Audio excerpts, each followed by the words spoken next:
மோமோஸ் என்னதான் கடையில் சாப்பிட்டாலும் வீட்டில் செஞ்சு சாப்பிட்ற டேஸ்ட் வந்துட்டு கொஞ்சம் தூக்கலாகவே இருக்குது. ஏன்னா நம்ம டேஸ்ட் பட்க்கு ஏற்ற மாதிரி அதை வந்து ஆல்ட்ரு பண்ணிக்கலாம். நான் வந்துட்டு சாஸ்லாம் நிறைய ஊற்றாமல் காரம்லாம் நிறைய போட்டு நம்ம இந்தியன் தமிழ்நாடு ஸ்டைல் அதெல்லாம் கலந்து கொஞ்சம் நாங்கள் மசாலாஸ் போட்டுருவோம். அதனால் கொஞ்சம் நல்லாவே இருக்கும். எங்கள் மாமி இதிலலாம் எக்ஸ்பர்ட்.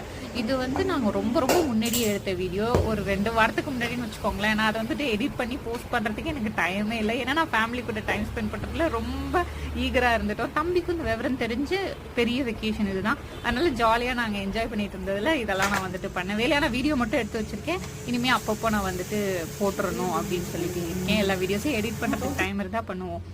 இது எல்லாரும் சேர்ந்து சாப்பிட்றதுனால நாங்கள் எல்லாரும் ஒருத்தவங்க ஒரு சைஸ் மடக்கணும். இந்த மோமோஸ் வந்துட்டு செய்கிறப்போ யார் யாருக்கு என்னென்ன தோணுதோ அந்தந்த ஷேப்பை மடக்கி வச்சு எல்லாரும் செஞ்சு சாப்பிட்டோம். கிச்சனை பாருங்களேன், என்ன மாதிரியே கொஞ்சம் செட்டப் இருக்கு. ஏன்னா நான் தான் எங்கள் அம்மாவுக்கும் செட்டப் பண்ணி கொடுத்தேன். அதுக்குள்ளே ஊர்லேருந்து வெட்டிட்டு வந்த பலாப்பழம்லாம் பழுத்துருச்சு. அதையும் கட் பண்ணி எல்லாரும் ஈவினிங்காக சாப்பிட்டுட்டோம்.